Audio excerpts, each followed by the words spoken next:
Assalamualaikum warahmatullahi wabarakatuh. Hai teman-teman semuanya, perkenalkan, namaku Asma Fathah Kunaita dari MTS Negeri 2 Purworejo. Pada kesempatan kali ini, aku ingin menceritakan sebuah cerita yang berjudul Nyai Bagelen. Apakah teman-teman tahu? Menurut cerita rakyat, nama Bagelen itu sudah ada sejak zaman dahulu loh, yaitu Negeri Medang Kamulan atau Pagelen. Yang memerintah daerah itu ialah Sri Prabu Kandiawan yang berputra 5 orang. Kurang lebih pada tahun 1031, Prabu Kandiawan meninggal dunia. Kemudian putra sulungnya Sri Panuwun menggantikan posisinya. Diceritakan Prabu Panuwun mempunyai 2 orang anak. Sayangnya, semuanya cacat.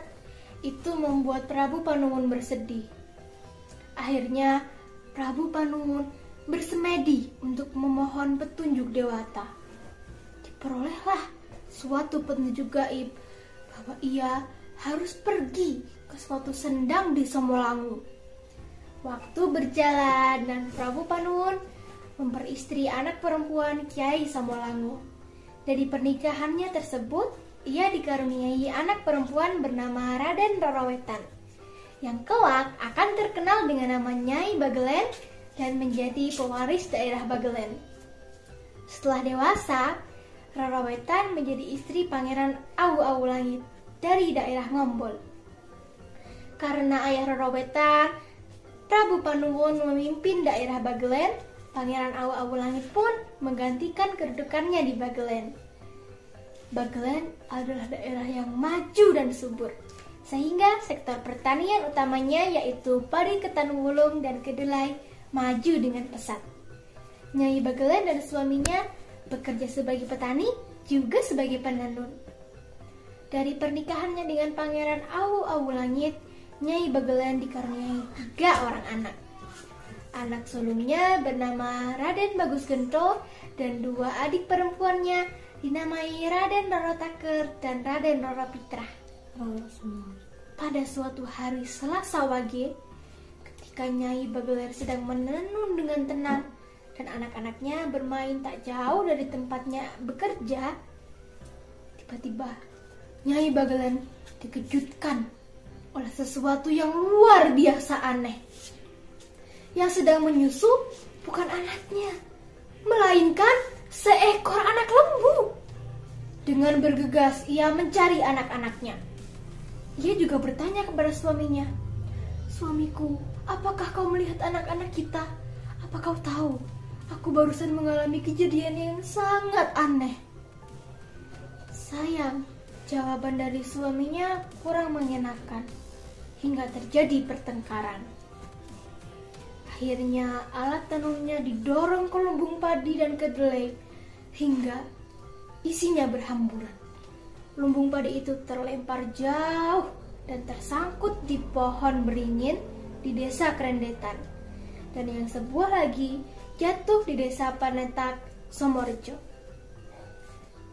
Bukan main terkejutnya Nyai Bagelen ketika ia melihat 2 anak perempuannya terbaring pada bekas tumbung dalam keadaan telah meninggal. Akhirnya Nyai Bagelen dan Pangeran Awu-Awu Langit bertengkar hebat hingga menyebabkan Pangeran Awu-Awu Langit memutuskan untuk kembali ke daerah asalnya. Suatu hari, Nyai Bagelen mendengar kabar bahwa Pangeran Awu-Awu Langit meninggal di desa Awu-Awu. Nyai Bagelen kemudian berpesan pada putra sulungnya Raden Bagus Gento, "Nak, dengarkan ibu. Ibu berpesan padamu, semua keturunanku dilarang bepergian, jual beli, dan mengadakan hajat pada hari pasaran Wage," kata Nyai Bagelen kepada Raden Bagus Gento. Juga bagi orang-orang asli Bagelen dilarang untuk menanam kedelai, memelihara lembu, dan memakai pakaian yang dipakai Nyai Bagelen saat datang bulan, seperti kain lurik, kebaya gedung melati, dan kemben bangau tulis. Setelah menyampaikan pesan itu, Nyai Bagelen masuk ke kamarnya dan menghilang tanpa jejak. Selanjutnya, Raden Bagus Gento menggantikan Nyai Bagelen memerintah daerah Bagelen. Raden Bagus Gento memiliki anak bernama Kiai Rojo Pandito yang setelah meninggal dimakamkan di Desa Margorejo. Kiai Rojo Pandito mempunyai anak bernama Dewi Rengganis dan makamnya di Desa Semono. Di kompleks petilasan Nyai Bagelen terdapat sejumlah makam kuno loh. Ada juga peninggalan sejarah Buddha berupa stupa-stupa yang berjumlah 9 buah dan berukuran berbeda-beda. Itu kemudian dinyatakan sebagai peninggalan sejarah purbakala dan dilindungi oleh Undang-Undang Nomor 5 Tahun 1992 tentang Benda Cagar Budaya. Itu saja yang ingin aku sampaikan.